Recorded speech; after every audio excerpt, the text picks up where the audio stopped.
শিমুলতলা রাজবাড়ির সম্পর্কে অনেক রকমের কানাঘুষো ছড়িয়ে পড়েছিল।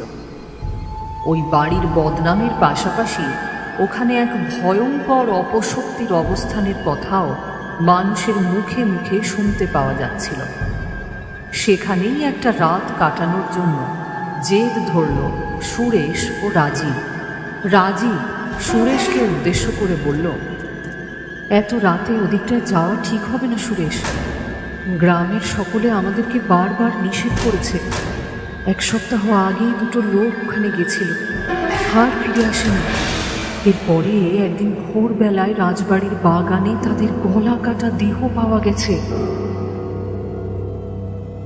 রাজীবের মুখে এই কথাগুলি শোনার সাথে সাথে সুরেশের মুখে ভয়ের ছাপটা একেবারে স্পষ্ট হয়ে গেল।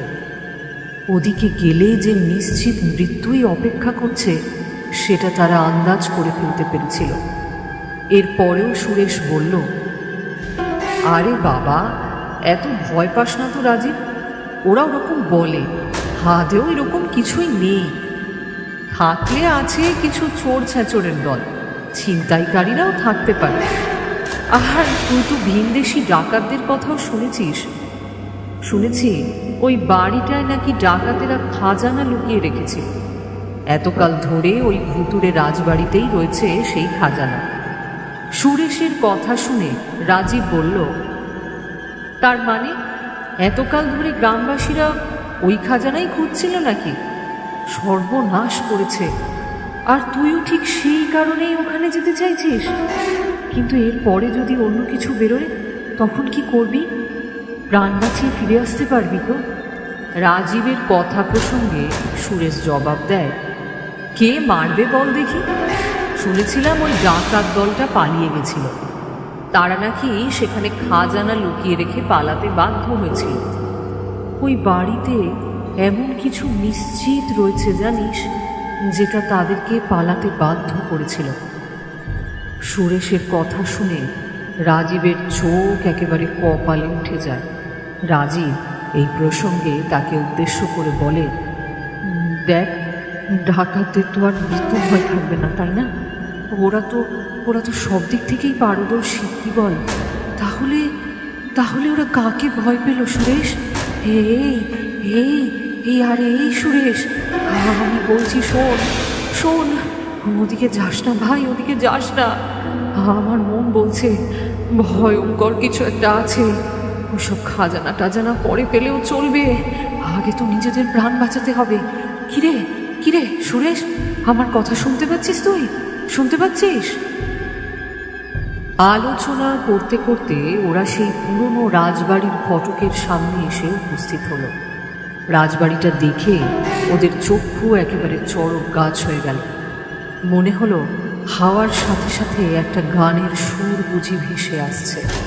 কোনো এক মহিলা কণ্ঠের সুর ভেসে আসছিল। সেই সাথে ঝোড়ো হাওয়াও বইতে শুরু করেছিল।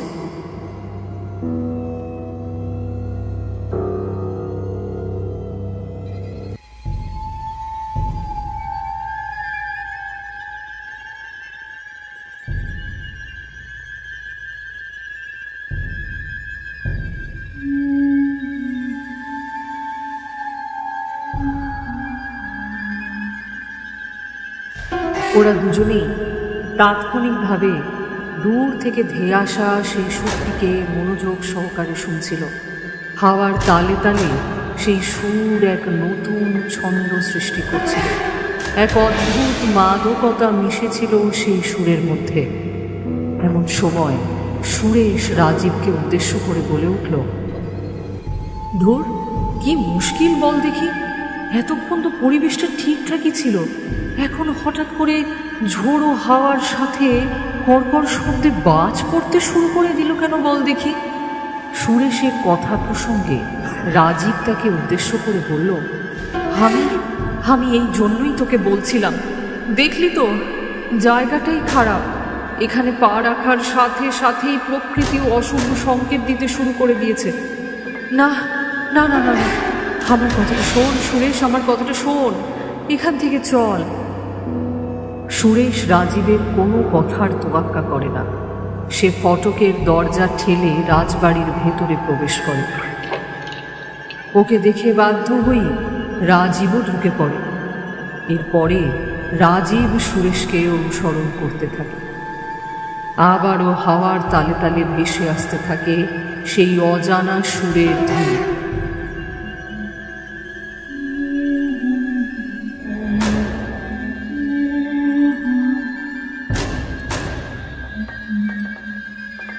এবার শুধু সুর নয়, সুরের সাথে সাথে ভেসে আসতে থাকে নূপুরের শব্দ।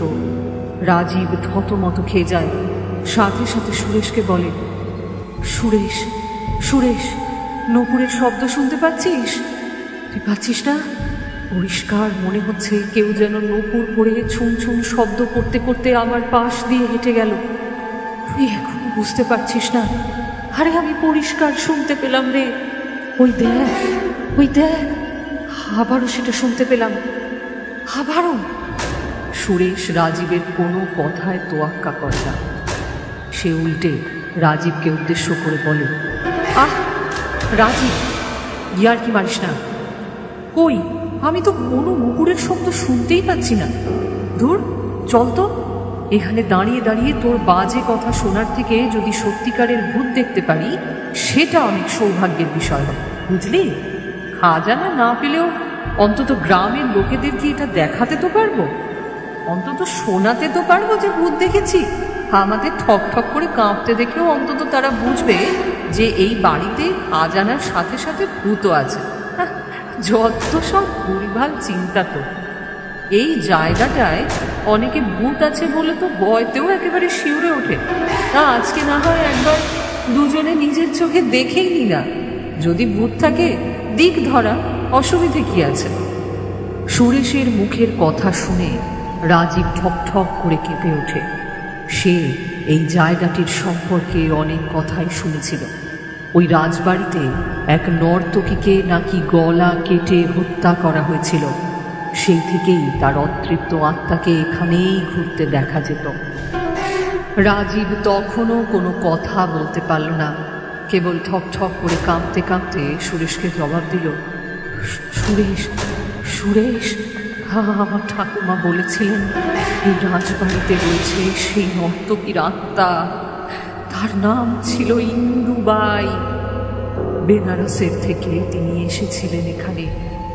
এরপরে জমিদারের সাথে নাকি তার প্রণয়ের সম্পর্ক গড়ে উঠেছিল। কিন্তু একদিন এই কথা জমিদারের স্ত্রীর কানে গেলে তিনি ইন্দুবাইকে নিজের হাতে গলা কেটে খুন করেছিলেন। এই হত্যার চক্রান্ত সকলের কাছে লুকিয়ে গিয়েছিলেন তিনি। কিন্তু ইন্দুবাই মারা গেলেও তার আত্মা অতৃপ্ত হয়ে আজও এখানে ঘুরে বেড়ায়। আমি শুনেছি, আমি সব শুনেছি আমার ঠাকুমার মুখে। আর তার কাটা শিরটা ওই ওপরের বারান্দার দিকে নিচে পড়ে গড়াতে গড়াতে ঠিক এই জায়গাটা এসে ঠেকেছিল। এখনো এখনো মনে হচ্ছে যেন সেই জায়গাটাতেই দাঁড়িয়ে রয়েছে। সুরেশ, সুরেশ, আমার কথা শুনতে পাচ্ছিস তুই? এখানে থাকিস না। দেখ, প্রকৃতিও জানান দিচ্ছে এখানে কিছু একটা আছে। সুরেশ। রাজীবের কথা শেষ হতে না হতেই তার মনে হলো সে কাটা মুন্ডটা যেন ঠিক তার পায়ের কাছেই পড়ে রয়েছে। মুন্ডুর চোখ দুটো খোলা, সেটি ফ্যাল ফ্যালে দৃষ্টিতে তার দিকে তাকিয়ে রয়েছে আর বলছে, চলে যা, চলে যায় ধান থেকে, চলে যা। আমি না হলে তোদের দুটোকেই শেষ করে ফেলবো। বলে দিলাম, এখনো সময় আছে, চলে যা। রাজীব সাথে সাথে চিৎকার করে ওঠে, না, না, না। রাজীবের চিৎকারের শব্দ সুরেশের কানে গেলে সে পাল্টা রাজীবকে আক্রমণ করে বলে ওঠে, আরে বাবা, কি হলোটা কি? চিৎকার করে উঠলি কেন? রাজীব গলদঘর্ম অবস্থায় বলে, এক্ষুনি মনে হলো ইন্দুবাইয়ের কাটা মুন্ডুটা ঠিক আমার পায়ের কাছে পড়ে রয়েছে আর আমাকে দেখে হাসছে, বিকটভাবে হেসে চলেছে। আমি সত্যি বলছি সুরেশ, সত্যি বলছি। তুই যা দেখতে পাচ্ছিস না আমি কিন্তু তার সবটাই দেখতে পাচ্ছি, বিশ্বাস কর আমার কথা। সুরেশ বলে ওঠে, ধর, কোথায় কোথায় সেই কাটা মুন্ডু? যত সব বাজে কথা, কোথাও কিছুই নেই, চল তো। রাজীব তার চোখে দেখা সমস্ত কিছুকেই বাস্তব বলে মনে করলেও সুরেশ কোনো কিছুতেই বিশ্বাস করতে চাইছিল না। অথচ ওখানকার পরিস্থিতি রাজীবের রক্ত হিম করে দেওয়ার পক্ষে যথেষ্ট ছিল। এরপর রাজীব সুরেশকে উদ্দেশ্য করে বলল, সুরেশ, এবারে তুই কোন দিকে যাবি? কোন দিকে? সুরেশ রাজীবকে উদ্দেশ্য করে বলল, আমি শহরে গিয়েছিলাম, সেখান থেকে একটা টর্চ কিনে নিয়ে এসেছি, জানিস? এটার সাহায্যে ভেতরে ঢুকে সব কিছুকে পরিষ্কারভাবে দেখতে পাওয়া যাবে। চল, এখন এই সদর দরজাটা দিয়ে ভেতরে ঢোকা যাক। এই বলেই তারা দুজন সদর দরজাটা দিয়ে ভেতরে প্রবেশ করল। দরজা খুলে ভেতরে ঢোকার সাথে সাথে টর্চের আলোটা জ্বালিয়ে ফেলল সুরেশ। এমন সময় এক ঝাঁক বাদুড় হুড় মুড়িয়ে তাদের মাথার উপর দিয়ে দরজার বাইরে বেরিয়ে যেতেই রাজীব পুনরায় চিৎকার করে উঠল, না না, ওরে বাবারে, সুরেশ রাজীবকে উত্তেজিত অবস্থায় দেখে পাল্টা আক্রমণ করল। চুপ কর, একদম চুপ কর। এতকালের পুরনো বাড়ি কি সাজানো গোছানো থাকবে নাকি ভাবিস? এরকমই হবে, এখানে কেউ আসে না, কাজেই এত কাল ধরে এখানে কোনো কিছুই সংস্কার করা হয়নি। ওই দেখ, সামনেই দেখা যাচ্ছে একটা সিঁড়ি, ওটা দিয়ে দোতলায় ওঠা যায়। চল। ওরা দুজনে ওই সিঁড়ি ধরে উপরে উঠতে শুরু করলো। এমন সময় রাজীবের কানের কাছে এসে কেউ ফিস করে বলে গেল,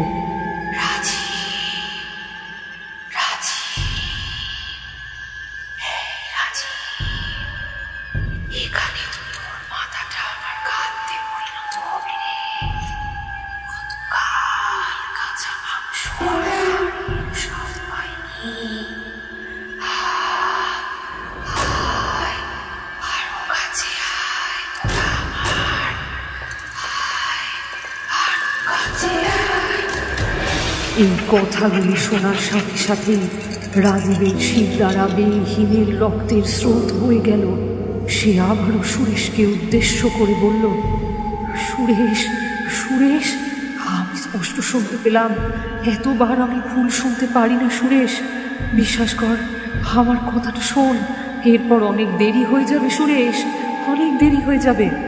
সুরেশ রাজীবের সমস্ত কথা শুনেও নির্বাক হয়ে থাকে।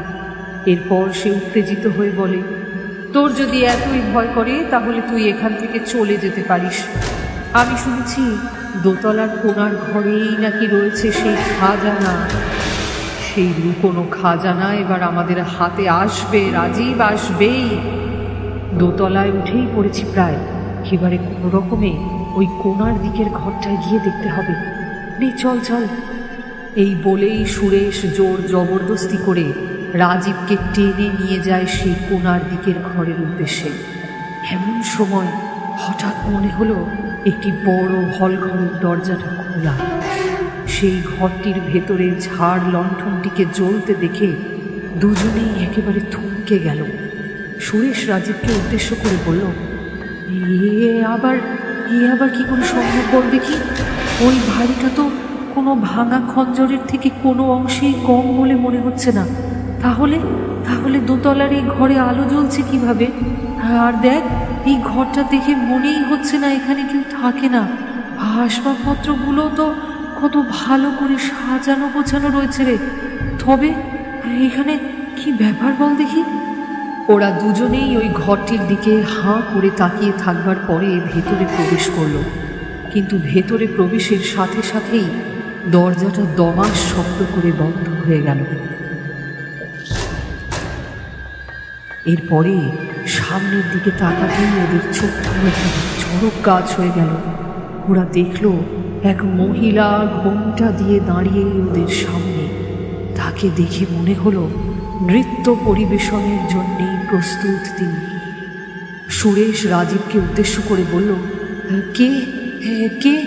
আমি জিজ্ঞাসা করছি, কে আপনি? সেই নর্তকী কোনো সাড়া দিল না। এরপরে সে ঘোমটা টানা অবস্থাতেই বলল, তোমরা এত দূরে এসেছ, অথচ ইন্দুবাইয়ের নাচ দেখবে না, তা কি করে হয় শুনি? এখানে যারা এসেছে তারা কোনোদিনও আমার নৃত্য না দেখে চলে যায়নি, আর যারা তা করতে গেছে তাদেরকে আমি যেতেও দিইনি। কিছু বুঝলে? রাজীবের পা কাঁপতে শুরু করে। সে সুরেশকে উদ্দেশ্য করে বলে, সুরেশ, সুরেশ, আমি এখনো বলছি এইসবের দরকার নেই। তুই কেন বুঝতে পারছিস না? এই জীবিত নেই, আমার কথাটা শোন, এ জীবিত নেই। কোনো জীবিত লোক এভাবে কথা বলতে পারে না। আর ওই অট্টহাসির শব্দ শুনতে পাচ্ছিস না? তুই এখনো বুঝতে পারছিস না? কথাটা শোন, আমার কথাটা শোন। এরপরেই আবার ভেসে আসে সেই ভয়ঙ্কর শব্দ, সেই ভয়ঙ্কর আর্তনাদ। অট্টহাসির শব্দে চারিদিক ফেটে পড়তে থাকে। আবার ভেসে আসতে থাকে সেই কণ্ঠস্বর তাদের দিকে, এখানে লোকে আসে নিজের মর্জিতে, কিন্তু যায় আমার মর্জিতে। নৃত্য তো তোমাদেরকে দেখতেই হবে। রাজীব হাঁস ভাস করতে শুরু করে।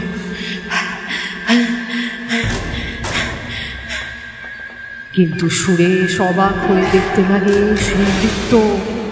ইন্দুবাইয়ের মুখ না দেখলেও তার লাস্যময়ী শরীরটার দিকে হাঁ করে তাকিয়ে রইল সুরেশ। মনে হচ্ছিল যেন কোনো স্বর্গের অপ্সরা তার সম্মুখে নৃত্য পরিবেশন করে চলেছে। সুরেশ অবাক হয়ে সেদিকে তাকিয়ে বলতে থাকে, বাহ, কি অপূর্ব নৃত্য! এমন অসাধারণ নৃত্য আমি কোনোদিনও চোখেই দেখিনি। কে আপনি? দয়া করে বলুন, কে আপনি? এমন সময় ঘরের ঝাড় লণ্ঠনটি কাঁপতে শুরু করে, বাদ বাকি আলোগুলো জ্বলতে লিখতে শুরু করে। সেই সাথে অট্টহাসির শব্দ স্থান থেকে স্থানান্তরে ছড়িয়ে পড়তে শুরু করে। ঘরের একের পর এক আলো জ্বলতে লিখতে থাকে, তার সাথে প্রকাশ পেতে থাকে সেই অট্টহাসির শব্দ। আর মনে হতে থাকে কোনো ভয়ঙ্কর ছায়ামূর্তি যেন একটু একটু করে অন্ধকারের ঘোর কাটিয়ে তাদের দিকে এগিয়ে আসছে। সেই সাথে প্রকট হতে থাকে ইন্দুবাইয়ের কণ্ঠস্বর, খুব লোভ না রে তোদের, খুব লোভ। কি ভেবেছিলিস তোরা এখান থেকে পালাতে পারবি? যা রটে তার কিছুও বটে, এটা মনে রাখিস। দমকা হাওয়া ইন্দুবাইয়ের মাথার ঘোমটাটা হঠাৎ করে সরে যেতেই চোখে পড়ল এক মাংসহীন শরীর। মুখের পরিবর্তে দেখতে পাওয়া গেল এক কঙ্কালকে। চোখের মনির জায়গায় দেখা গেল দুটি গোলাকার বড় বড় গর্ত। চুলগুলো হাওয়ায় উঠতে শুরু করলো। গা ভর্তি গয়নার মাঝখান থেকে উঁকি দিতে থাকলো ওই গর্তের মধ্যে আবিষ্ট চোখগুলো। রাজীবের ভয়তে গলা থেকে স্বর বেরোতে চাইল না। সে বলল, না না, দয়া করে আমাদেরকে ছেড়ে দিন। আমার কোনো লোভ নেই, বিশ্বাস করুন। এগুলো সবই শোনা কথা, আমি এসবের মায়ায় জড়াইনি। আমরা আপনাকে কোনোভাবে বিরক্ত করতে চাইনি। আমি সব কিছুতে বিশ্বাস করি, সব কিছুতে। আমি আপনার শক্তির কথা জানি। আমি সুরেশকে বারে বারে নিষেধ করেছিলাম, কিন্তু আমার কোনো কথা শুনলো না। যেতে দিন, যেতে দিন আমাদেরকে। দয়া করুন ইন্দুবাই, যেতে দিন। আপনার সামনে হাত জোড় করছি, হাত জোড় করছি আমরা। ইন্দুবাইয়ের বিদেহী আত্মা জোরে জোরে হাসতে শুরু করল। সেই হাসি কোনো সাধারণ হাসি ছিল না, এ ছিল এক মৃত্যুর ডাক। স্বয়ং মৃত্যু যেন তাদের সামনে দাঁড়িয়েছিল। সুরেশ উত্তেজিত হয়ে বলল, আমাদেরকে ক্ষমা করুন, ক্ষমা করুন। আমরা সত্যি ভুল করে ফেলেছি, আর কোনোদিনও এখানে আসবো না, কথা দিচ্ছি। আমাদেরকে যেতে দিন, আমাদেরকে যেতে দিন। ইন্দুবাই ওদের আর্তনাদের শব্দে আরো জোরে জোরে হাসতে থাকলো।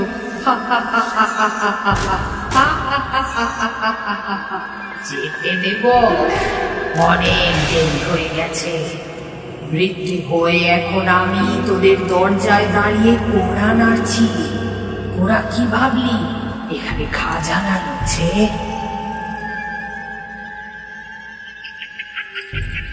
আমার ভিটে, এখানে কেবল আমি থাকি আর কেউ না, কেউ না। আমাকে অপঘাতে মারা যেতে হয়েছিল। ওই বড় রানী আমাকে মিথ্যে বলে এখান থেকে নিয়ে গিয়ে পরোয়াল দিয়ে আমার শীতটা ডর থেকে আলাদা করে দিয়েছিল। মানুষের কোনো করুণা নেই, তারা পাথর, তারা স্বার্থপর, তারা শুধু লোভ আর স্বার্থপরতা বোঝে। কাউকে ছাড়বো না আমি, কাউকে না। ওরা দেখলো ইন্দুবাইয়ের আত্মা এক তরোয়াল নিয়ে ওদের দিকে এগিয়ে আসছে। শূন্যে ভাসমান দেহটা এগিয়ে আসছে ওদের দিকে। তরোয়ালের গা বেয়ে রক্ত ঝরে পড়ছিল। ওরা দুজনে তারস্বরে চিৎকার করতে লাগলো, না না না, আমাদেরকে মারো না, আমাদেরকে মেরো না, আমাদেরকে এভাবে মারো না, আমাদেরকে এভাবে মেরো না, মেরো না, মেরো না, আমরা মরতে চাই না, মেরো না, আমাদেরকে মেরো না, মেরো না, মেরো না, মেরো না। ওরা বারে বারে দরজাটা খোলার চেষ্টা করতে লাগলো, কিন্তু পারল না। এরপরে ইন্দুবাই এক কোপে ওদের দুজনেরই শিরটা ধর থেকে একেবারে আলাদা করে দিল। এরপরে বইল শুধু রক্ত গঙ্গা।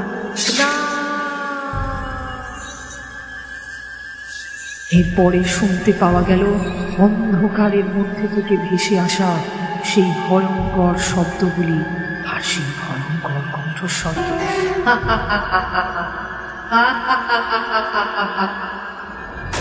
এখানে যারাই আসবে তাদেরকেই শেষ হতে হবে। কিছু রহস্য থাকাই ভালো। এখানে লোকে আসে নিজের ইচ্ছেতে, কিন্তু যায় এই ইন্দুবাইয়ের ইচ্ছেতে।